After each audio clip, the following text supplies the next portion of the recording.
Um, I want to tell you that the journey of Temasek as an innovative company is one that continues to evolve. In fact, we started as a startup back in 1974, and we've never sort of lost our roots in trying to develop new enterprises and make them bigger and bigger.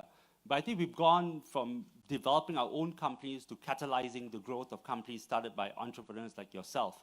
And it's been a bit of a journey for us. I mean, we've made missteps as well.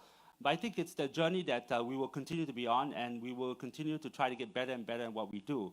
I thought I'd give you an idea of the number of things that we have going on right now in Temasek. But first of all, I'd like to say that we're very pleased to be associated with StartupX and this program. I was fortunate enough to be invited by Dilhan to participate at Startup Weekend. I think it's a great initiative, and something like this is followed through from that, and I hope more and more things like this happen. Because I think if you want to create a startup ecosystem, you have to create, first of all, a great buzz. As Mark mentioned, you have to create a community, a very strong community. And that community has to have shared outcomes as to what they want to see out of the startup ecosystem that you're part of. So first I would like to say that traditionally most investors like us have been investing based on sectors. But a few years ago, we started to look at what was happening, driven by science and driven by technology, and we recognized that you could no longer see a single sectoral coverage of any particular company that had a future. In fact, most companies that have a future are cross-sectoral. So you could be a combination of healthcare and technology, agriculture and technology, financial services and technology, it doesn't matter. There's a technology underbed somewhere if you think of business models which are coming up quickly and will be very much part of the mainstream of the future. So we decided that we would look at the 6 big trends that we think are relevant for the future and invest around those trends, something we started 2 years ago. And so the 6 trends are this: longer lifespans. We do have populations which are aging, but aging populations are not necessarily a negative, because there is a lot that we can get out of a silver economy, and there's a lot for more senior people to contribute to not just the economy, but to society as well. Then we look at the incidence of rising affluence, growing middle-income populations in countries that never had significant numbers of them 20 years ago, like China, India, and now Southeast Asia. And then we look at trends related to sustainable living. And that is very important to all of us, because as we urbanize and we go into a population of 9 billion people in the world, and probably 6 to 7 billion will be in middle income, there will be changes in their requirements. There will be more ecological consequences of that big difference in numbers. And so we began to invest in these trends, and some of them are electric vehicles, going into autonomous vehicles, and then, of course, plant-based protein. I'll talk a little bit about it in a little while. And then, of course, smarter systems. This is where you really use software as a service in order to get better and better in what you do. Sharing economy, we all know about it. It's right here in the midst of Singapore. All of us are engaged one way or another in the sharing economy. And finally, a more connected world, because we see that supply chains are changing, and in fact, direct-to-consumer is becoming a lot more important in the context of consumer retail, for example. And so we're trying to figure out all these trends and where we should be investing our dollars in the future. But what it means is the approach to investments in the future will not be single-sectoral. It will have to be multi-sectoral. And very often, it will also involve multi-geographical as well. So how we set ourselves up is very important in the context of these trends. So we set up an innovation strategy about 5 years ago through a group that we created called the Enterprise Development Group, and gave it a white sheet of paper. And so as we look at enterprise development, which is building companies, and innovation, we recognize that for innovation, we have to be guided by certain principles or certain yardsticks. The first is to identify trends for the future. At first, I thought, should we identify trends of the future for 20, 25 years? And I realized that with the rapid evolution of science and technology, that was way too long. We had to look at trends for the next 5, 10 years and see how they go and ride with it. The second is identify an investable opportunity space. Some things may be innovative, but they're not quite investable for the time being. And so we have to be quite mindful of the fact that if we want to put significant money to work, those may not be the sectors to go through, but the ones which are investable immediately, we should go into them, or at least for the foreseeable future. Thirdly, we have 50 portfolio companies of ours that we control, and we had to figure out what was out there that could disintermediate them, or better still, make them better and complement them and get them to change their business models. And as Derwin mentioned earlier in his speech, it's not just about getting them to change the business model, it's also getting them to change the mindset. Their connection with startups, it's not about learning about the business models of startups, but learning about the mindset of the people behind those startups, because that's where your real competition is. It's no longer about the guy who went through a typical education process, went into an MNC job, and then finally found himself on a corporate ladder on his way up, and that's good enough. Because the guy is going to disintermediate a business, a guy in a garage, okay, who may not be as well educated as you are.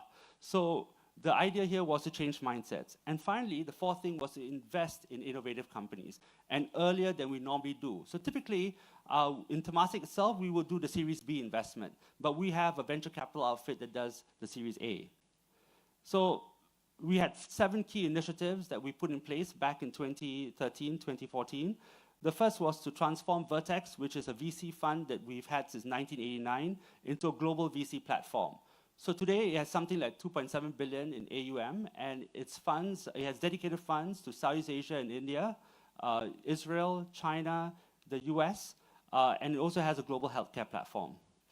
The second is that we decided back then in 2013 to 2014 that we should catalyze the Singapore VC ecosystem, not just for Singapore, but for ASEAN as a whole. And so we decided to fund 5 companies to compete with Vertex.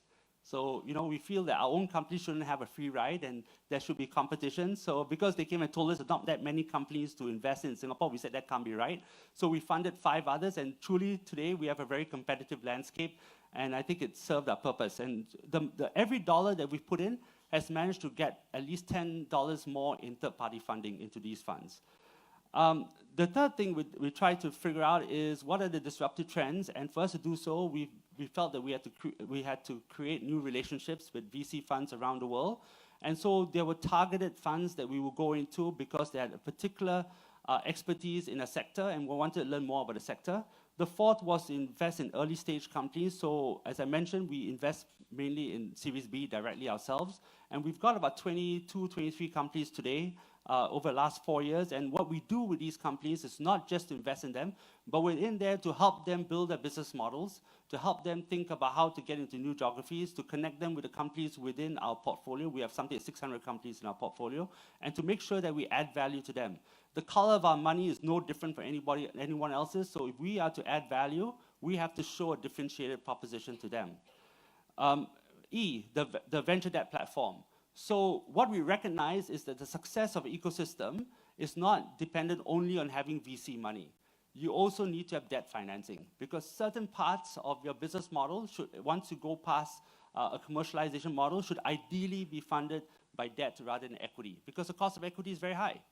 And unlike the US, you know, most other parts of the world do not have a vibrant venture debt program. And banks don't lend generally to startups, as many of you might figure out. So we decided to set up a venture debt platform. We first bought Silicon Valley Bank's India operation back in 2015. And then we set up in Southeast Asia, based out of Singapore, and also in China. I must say, when we set up in Southeast Asia, the first year of operation was 2017. Our business plan had only 4 loans being made in Southeast Asia. In the first year, we made 22 loans. You know, so that showed us that the market was getting more and more vibrant. And so venture debt is a very important core component to venture capital if you think about how you are looking at the funding structure of your company as it grows. Sorry. So the other things, of course, which I put in there was corporate partnerships, where we partnered with Microsoft in the accelerator program. And we also now have a joint venture with Kuhn and Nagel to build out logistics and transportation type startups into the main value chain of the world. But maybe I'll give you a sample of our early stage portfolio. So these are some of the companies that we look at directly. Bolt Threads, which looks at spider silk to make more durable leather type accessories.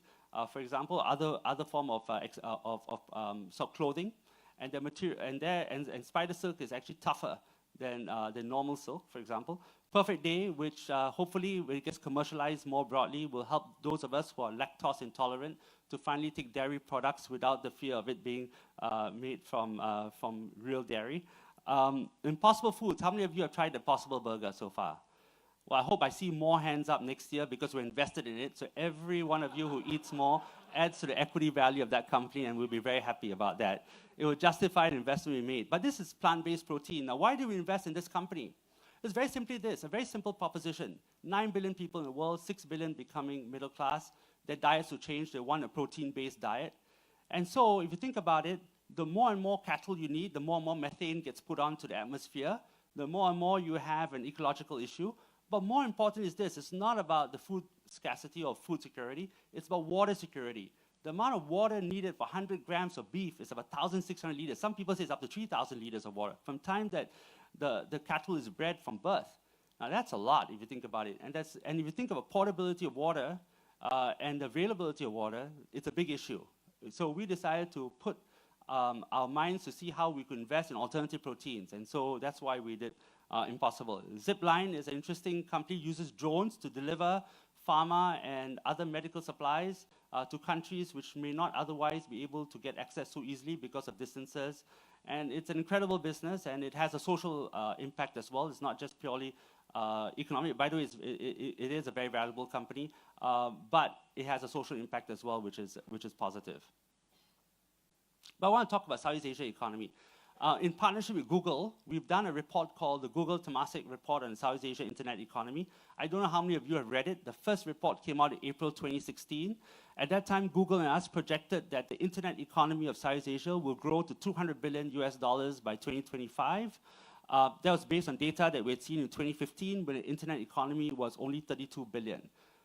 To fast forward to 2018, 3 years later, the internet economy in Southeast Asia was $72 billion. And so now we believe that the number is probably $240 billion US by 2025. Even that number may be understating it.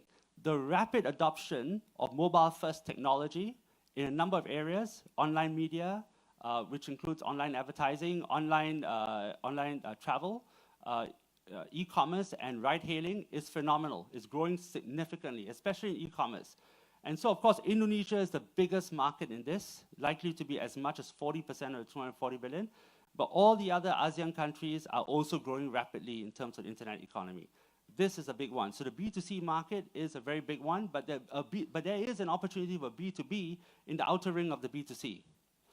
Now, that has also led to significant funding in Southeast Asia, because in the last 4 years, since 2015, $24 billion has been raised into startups here. 9 billion of it, 16 billion of it has gone into 9 unicorns, by the way. But that still means that 8 billion has been made available to other companies.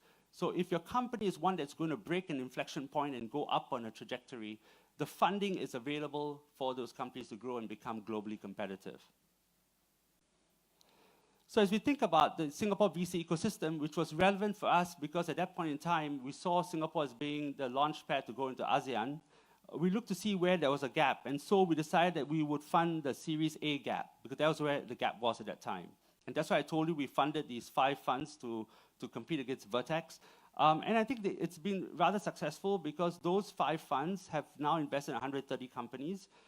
50 of them were based in Singapore. But more importantly, it created 2,000 jobs in Singapore and 3,500 jobs altogether. So ultimately, it's not just about the financial return too, it's about a knock-on effects on the ecosystem that is quite important. But that's not enough. We figured that now we have to move towards funding the Series B gap. Because if you look further on, where you have growth and $50 million of capital that you want to raise or more, there is money available. There's a lot of money available from outside of Singapore waiting to fund these companies. So you've read about how Warburg Pincus, KKR went into Gojek at a much earlier round. I think it was a $500 million round and so on. So when a company reaches an inflection point, getting capital is not an issue. It's a question of that journey towards the inflection point.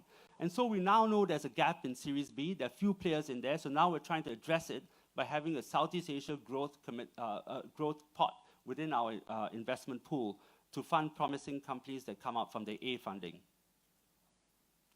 So we think that for Singapore, our role is to be a gateway for ASEAN, to be able to help catalyze the growth in ASEAN, to participate with the regional economies, and making sure that Southeast Asia remains a very vibrant economy, not just for the region, but globally. It's becoming a very important economy. The interesting thing is, as an economy, Southeast Asia collectively is larger than India. India's GDP today is 2.2 trillion, Southeast Asia is 2.6 trillion. India has 1.4 billion people, Southeast Asia has something like 555 to 600 million people. So on a per capita basis, Southeast Asia will offer, it would appear, more options in terms of being able to invest in business models that can reach out into the communities and get value. So there's an opportunity to build champions, whether it's based out of Singapore or elsewhere in these areas. So we continue to look for these champions and put capital into them. But there is a gap in the market also besides the Series B market, and that's what I call the B2B market, the enterprise market. There's a lot of money for B2C. So when it comes to the consumer internet, there is funding, but there's not much funding for enterprise. So now we're trying to figure out how we can help catalyze funding in the enterprise software business as well, enterprise software market, as well as broadly anything to do with B2B. So I just want to give you a couple of names of companies that we have invested in for B2B, Cash Shield, which really looks at fraud detection, and Basis AI, which just got started up with a view towards being an AI engine for big corporations, and eventually, hopefully, for SMEs as well. Now, it doesn't mean that our innovation efforts are just external. We have to look at innovating ourselves as well, because otherwise we will not be relevant, to the workforce that we have, to the colleagues that we want to bring on board. So a number of things have been put in place in the last few years. My CEO, Ho Ching, started what we call the CEO Challenge. So every year in the last few years, each employee is given a certain amount of money to go out there and learn a new skill. Could be a new language, could be learning a musical instrument, can be getting into a dance, or it could be learning coding. And I can tell you a number of people have taken up coding. I just hope we keep them in Temasek and not lose them. A bunch of us attended Singularity University to understand exponential thinking and exponential trends of the future. Because if we want to think about what's relevant for Temasek in this journey, we have to think about where things are going to be in the time to come. And so we brought Singularity to Singapore a few weeks ago to talk to our broader ecosystem, as well as to people that we invited to attend a 3-day program. And I think that's very useful, and the Singapore Management Institute did the same thing for SMEs a couple of days a week later. The Innovation Fair is our own internal fair to encourage our colleagues in our different offices around the world to compete, to win an award. We give prizes to the top 5, and to come up with the best innovative ideas, whether it's a new app that could be useful for us, or it could be something that's useful beyond Temasek with the community. And so now I'm trying to encourage some of them to temporarily give up their jobs in Temasek and follow their dream and see if they can really set up a startup company from the idea that they raised with us. And finally is Project Nest. We are no different from a typical investment company. We come and visit our offices. We're trying to change, therefore, our environment. It's very important to change your environment and make sure that it's more collaborative. It's more collaborative in a way that people are more accessible to each other, and people can communicate more easily and share ideas and be able to add more value to each other. And so this is a big part of our journey going forward.